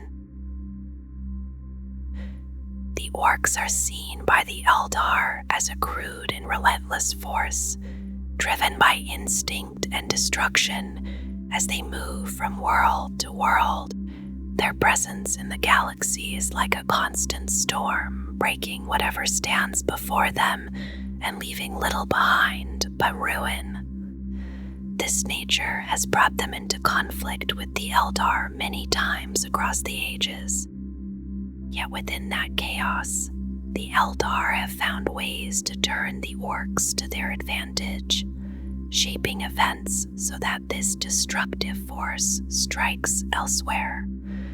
Their limited understanding makes them easy to guide without their knowledge, and in this way, they have often become unwilling tools in larger designs. The Eldar do not hesitate to use them in this manner, especially when greater dangers threaten their own kind. Chaos is not simply an enemy to the Eldar, but a force that has shaped their entire existence and taken much from them in the past. Because of this, they dedicate themselves to resisting it wherever it appears, placing the struggle above nearly all others. Their actions are driven by memory as much as necessity, and every encounter with chaos carries echoes of what was lost long ago. At times, this shared thread has drawn them into brief alliances with the Imperium, as both sides recognize the danger that chaos brings to all life. These moments of cooperation are short-lived, lasting only as long as the battle demands, and once the immediate threat fades, so too does any sense of unity between them. The Tyranids are an overwhelming presence in the galaxy, a force whose origins remain unknown and whose hunger knows no end. The Eldar have committed themselves to slowing their advance, even when doing so demands heavy sacrifice from their own people. Entire conflicts have unfolded in an attempt to hold back the tide, with countless lives lost across many worlds. In some cases, their choices have been cold and calculated, as they have allowed human worlds to fall if it meant preserving their own Craftworlds from destruction. Among these struggles, the battle between Ionden and Hive Fleet Kraken stands as one of the most devastating, leaving the once great Craftworld reduced to a shadow of what it had been. It was only through the arrival of Iriel and his forces that Ionden was spared from complete annihilation, though the cost of that survival would linger long after the battle had ended. The Eldar remembered the Necrons from a time long before the current age, when they were created to stand against them in an ancient war. That memory has not faded, and the presence of these beings remains a constant threat that the Eldar have sought to eliminate for thousands of years. Their existence is tied to a conflict that shaped the galaxy itself, and that struggle continues in different forms even now. Because the Necrons threaten all life, the Eldar have once again found themselves standing beside the Imperium in opposition to them. These alliances follow a familiar pattern, formed in the face of danger and dissolved once the immediate conflict has passed, leaving both sides to return to their separate paths. Direct encounters between the Eldar Craftworlds and the Tau Empire have been rare, leaving much of their relationship uncertain and untested. If greater contact were to occur, several paths could unfold, shaped by how each side views the other and the intentions they bring. The Tau might see the Eldar as a threat to their growing empire, or attempt to bring them into their vision of unity. For the Eldar, such an offer would hold little appeal, as they see themselves as far older and far more experienced among the stars, Their history stretches back to a time before many other civilizations had even begun, and they have walked among their own gods in ways that few others can claim. This perspective makes the Tao philosophy of the greater good seem distant and naive, something that does not align with the Aeeldar's understanding of the galaxy. As a result, any deeper interaction between them would likely lead to tension or conflict rather than cooperation, as both sides follow paths that do not easily meet. The avatar of Cain is not merely a warrior, but a presence that has stepped out of legend into the present moment, a fragment of a shattered God-given form through wraithbone and ritual. In the distant past, when the fall broke the elder gods, the essence of Cain was scattered across the void, and those fragments came to rest within the living hearts of the Craftworlds. From these relics, the Aeeldar can call him forth when all other paths narrow, and when survival hangs on the edge of extinction. When he awakens, the avatar moves like something remembered rather than born, his form burning with heat that does not fade, his eyes glowing with a steady red that never softens. Smoke coils around him, drifting like a crown of ash, and the thick red ichor that marks him falls in slow drops from his hand. In his grasp rests the wailing doom, and its presence alone feels like a promise already fulfilled. Those who march beside him do not hesitate, for their fear dissolves into something sharper, something eager, and in those brief moments they become more than they were before, carried forward by a hunger that feels ancient and absolute. Where the avatar embodies fury, the Autarch reflects control, a figure shaped by many lives, walked along many paths, each one taken and then left behind. Unlike those who commit themselves to a single aspect, the Autarch gathers knowledge from each shrine, learning their rituals and their ways of war, and carrying those lessons forward into a wider vision. With every departure from a shrine, a single piece of war gear is chosen through a quiet and solemn rite, and it remains with the Autarch as both tool and memory. This breadth of understanding allows the Autarch to guide an entire warhost, as if it were a single being, each element moving in harmony without wasted motion. They do not remain distant from the fight, for their mastery extends beyond command, and they often stand at the front, meeting enemy leaders face to face, or breaking through machines with deliberate force. Their role is not only to lead battles, but to shape the survival of their people through clarity and precision.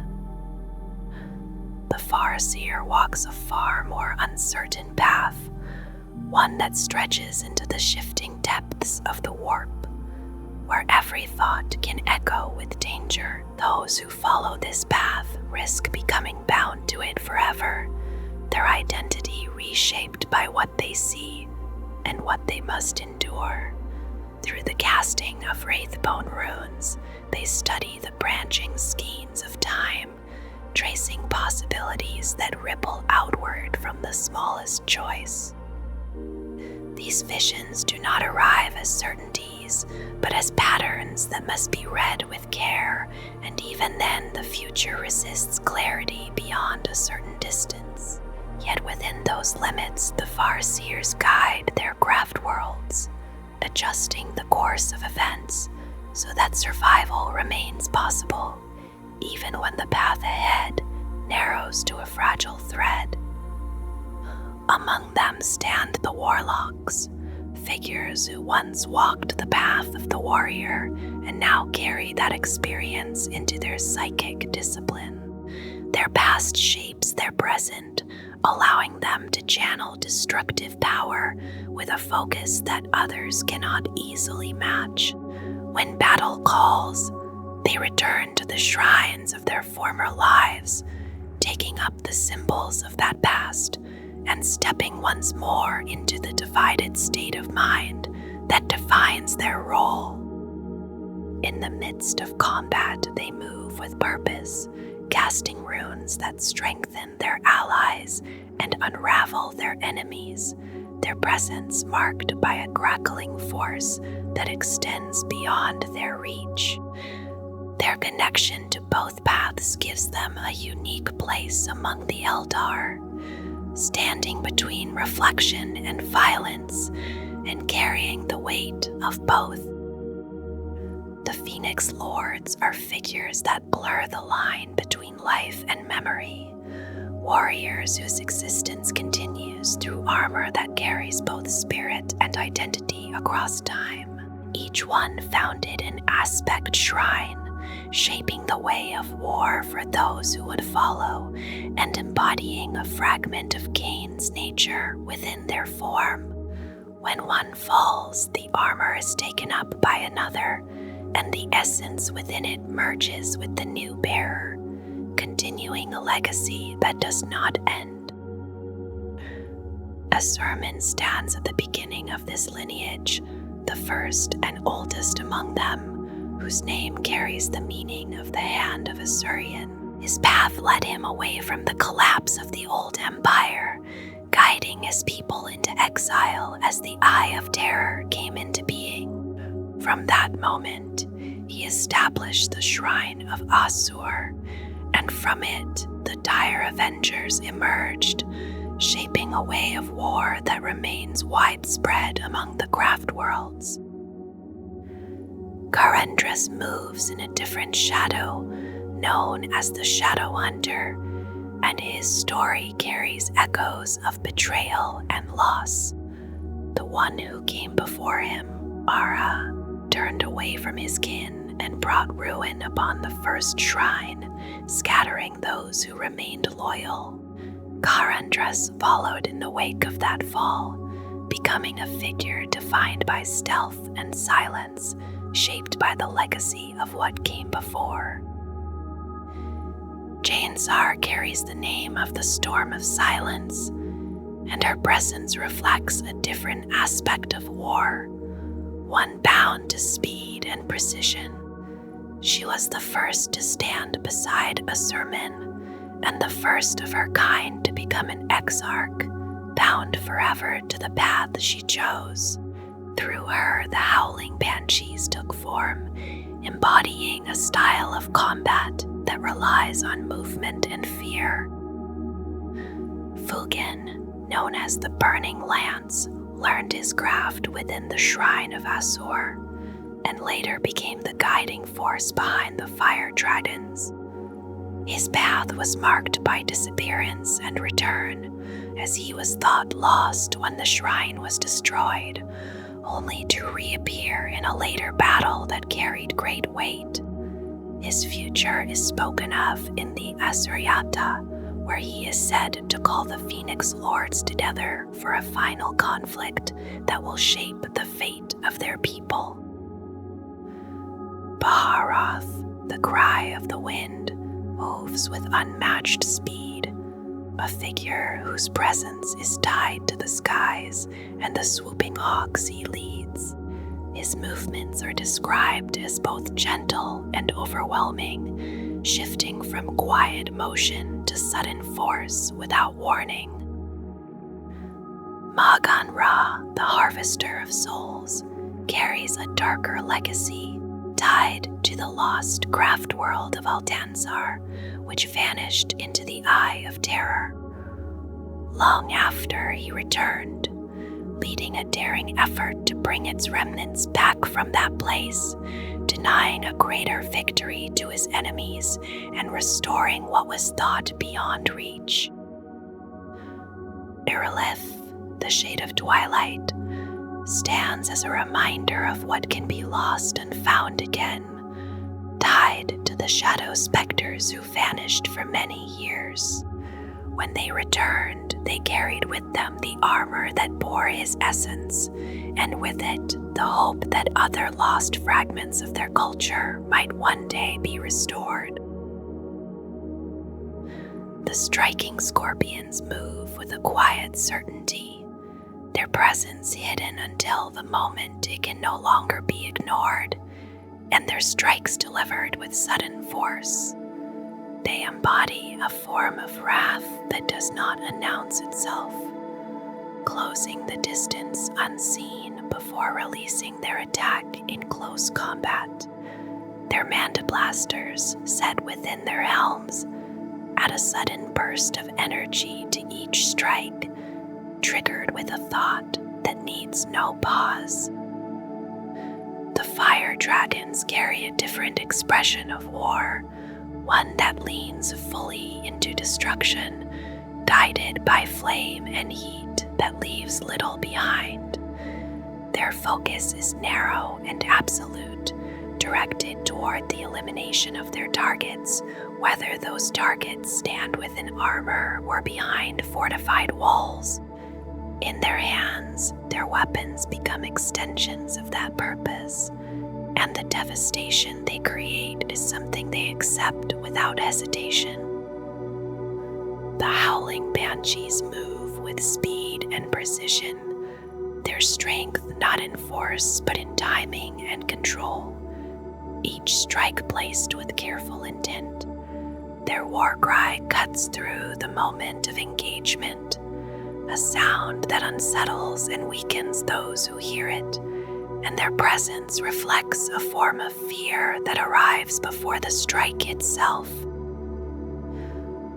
Among them, the Harlequins stand apart, belonging to no single path, yet moving freely between them all. They travel through the webway, appearing where they choose, their brightly colored forms and fluid movements marking them as something different. Through their masks, they retell the history of their people, shaping memory into performance and carrying those stories across places and time. The dire Avengers carry a sense of balance within their role, standing as both disciplined and relentless, and forming the core of many Eldar forces. Their approach to combat is steady and controlled, allowing them to adapt where needed, and their presence reflects a form of warfare that does not waver under pressure. Rangers move far from the center of their craftworlds, choosing a path that takes them into the unknown, where survival depends on skill and awareness. Their long rifles allow them to strike with precision, targeting weak points that others might miss, and their role often shapes the flow of battle before it fully begins. Guardians stand as a reminder that every Eldar carries the weight of war, even those who would prefer a quieter life. When the time comes, they take up arms, forming the larger body of their forces and bringing with them the experience of lives lived beyond the battlefield. Their roles extend beyond combat, as they also guide and crew the machines that support their warhosts. Wind Riders move across the battlefield with speed that borders on sudden appearance, their jet bikes carrying them across great distances in moments. Their control of flight becomes a defining part of their identity, and their attacks are delivered with a rapid precision that leaves little time for response. The shining spears ride into battle with a clarity of purpose that sets them apart, their movements guided by a sense of unity with their machines. Their jet bikes carry them forward with speed and direction, and their strikes land with a force that reflects the legends they embody. Above them, the swooping hawks move through the air with ease, their wings lifting them into positions that shift as quickly as thought, Their attacks fall from above, sudden and precise, and their presence carries a sense of retribution that lingers beyond the moment of impact. The warp spiders move in a different way, stepping through the immaterium in brief and rapid jumps that make their position uncertain. They appear where they are needed, strike, and then vanish again, leaving behind only the result of their attack.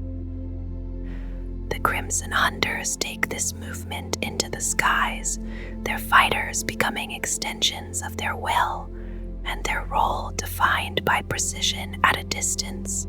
Their shrines do not rest upon the ground, but drift at the edges of their craftworlds, reflecting a form of warfare that exists beyond the surface. The Hemlock Wraithfighter carries a more troubling presence, its power drawn from the combined psychic force of its pilot and the spirits bound within it. Those who guide it risk losing themselves to the voices that surround them, and the cost of its use remains present long after the battle ends. Viper squadrons move quickly across the field, their craft balancing speed with firepower, and their presence often shifting the flow of combat. Their movement rarely slows, and their attacks come from positions that change before they can be answered. The Dark Reapers stand with a quiet inevitability, their presence marked by armor that reflects their role as bringers of destruction. They move less than others, but their purpose does not require speed, as their fire reaches across the battlefield with a steady and lethal rhythm. Support weapon platforms, known as Fall's Wrath, carry a different kind of force, one that is shaped by precision rather than volume. These machines deliver their attacks with methods that differ from other races, relying on advanced technology to achieve results that feel almost unreal. The D-cannon opens a brief passage into the warp, drawing its targets into a space that cannot be endured, and leaving little behind. The vibro cannon shakes the ground itself, sending waves that tear through both terrain and those who stand upon it. The Shadow Weaver releases a drifting web of monofilament strands, descending slowly before cutting through whatever it touches. The Cobra moves with a quiet dominance, its form carrying a weapon that bends reality at the point of impact, and its role focused on breaking the strongest opposition. Its design reflects the broader nature of Eldar machines, where elegance and lethality exist together without conflict. The Falcon serves as a more familiar presence, carrying both warriors and weapons into the field and shifting between roles as needed. Its speed allows it to avoid what it cannot endure, and its armament provides the means to respond where needed. The Fire Prism alters this approach, focusing its energy through a crystal array that can either spread its effect or concentrate it depending on the need. When multiple vehicles act together, their combined fire reaches a level that becomes difficult to withstand. The firestorm turns its attention to the skies, filling the air with precise and sustained fire, while still retaining the ability to carry warriors into battle. The Night Spinner releases its web-like payload from above, disrupting movement and forcing enemies into hesitation. The Scorpion stands as one of the largest of these machines, its presence defined by both size and power, and its movement carrying a sense of weight despite its speed. It glides into battle with a calm that contrasts with the destruction it delivers. the Warwalker moves with a light and deliberate step, guided by a single pilot whose mind connects with the presence within the machine. This connection, shaped by a spirit stone, sharpens their awareness and allows their actions to flow with greater precision. The Wraith Guards stand as vessels for the spirits of the fallen, their forms shaped from wraith bone and their purpose carried forward from lives already lived. Their weapons open small tears into the warp, and their resilience allows them to endure what living warriors cannot.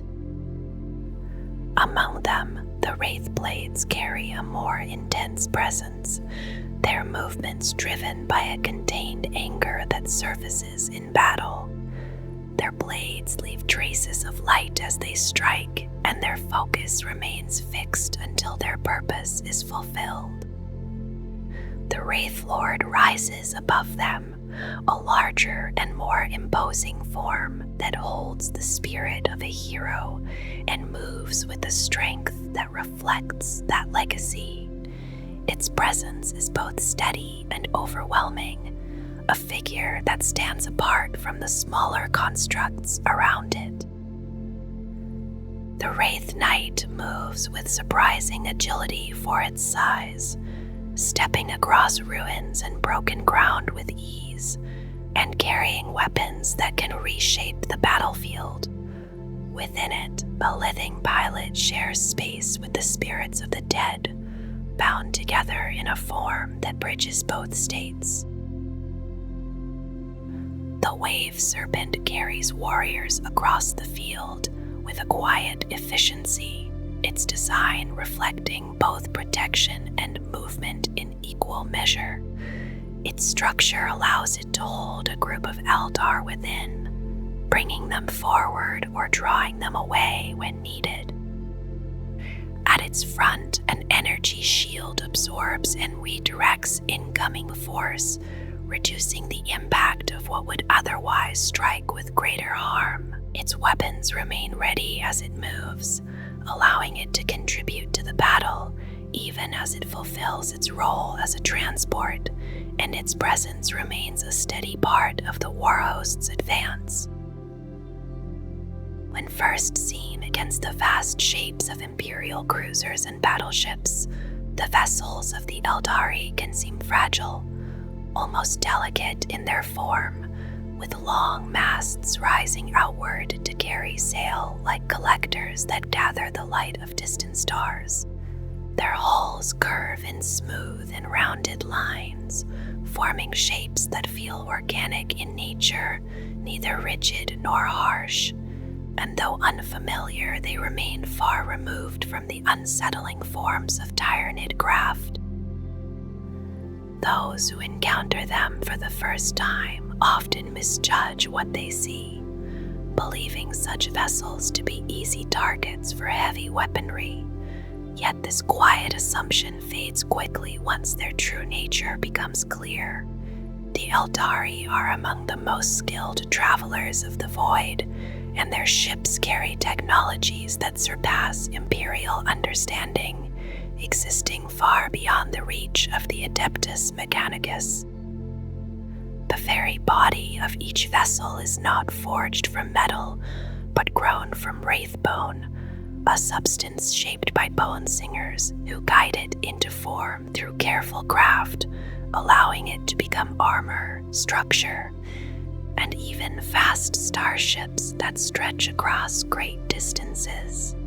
This material is resilient and difficult to damage, and it carries within it a subtle awareness, replacing the functions of mechanical systems through its psychic nature. There is also a quiet protection within it, a shielding presence that offers some defense against the dangers of the warp, giving both vessel and crew a measure of safety that feels almost instinctive.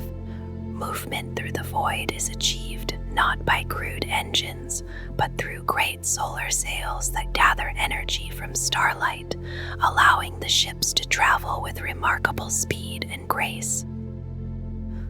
Smaller craft may carry a single sail, while larger ones spread 2 or 3 outward, giving them the distant appearance of winged forms gliding silently through space.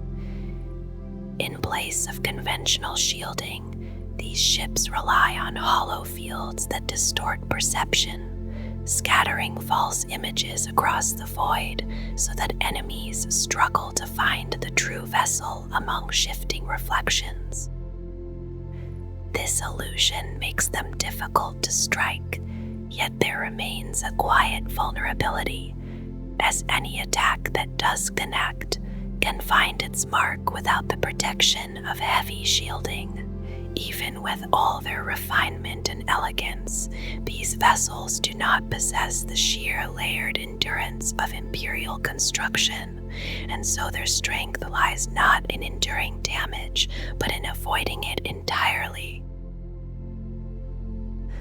In the quiet that follows all of this, the Aeldari remain as they have become, not the rulers of a galaxy, but its witnesses, its remnants, and its memory. What once spanned countless stars now endures within isolated craftworlds, drifting far from the places where their empire first took shape. They carry with them more than survival. Within their vessels lie the preserved echoes of a civilization that once shaped reality through will and understanding, now reduced to fragments held carefully against the passing of time. Every path they walk, every choice they make, is measured against the knowledge of what came before. The ancient empire is gone, but it has not fully faded.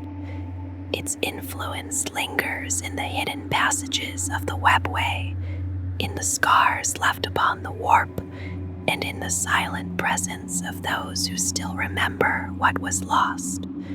The Aeldari move through a galaxy that no longer belongs to them, yet one that still bears the marks of their existence. Among the stars, their craftworlds continue their slow journey, vast and self-contained, carrying entire worlds within their hulls. They are not places of conquest, but of preservation, where discipline has replaced excess, and restraint stands where once there was indulgence without limit. Yet even now, they are not without purpose. Some seek survival through caution and foresight, others through change, and others still through paths that echo the choices that once led to their fall. Across all of them remains the same quiet truth, that their fate has not yet been fully decided. In this age of endless war and shifting power, the Aeldari endure not through strength of numbers, but through memory, skill, and an unyielding will to continue. They are the last echoes of a star-dominating race, carrying forward what remains of a fallen civilization. And as their world ships drift through the darkness, lit from within against the vastness of space, they stand as both warning and reminder. Even the greatest of empires may fall, and that what endures after is shaped not by power, but by what is chosen in its absence.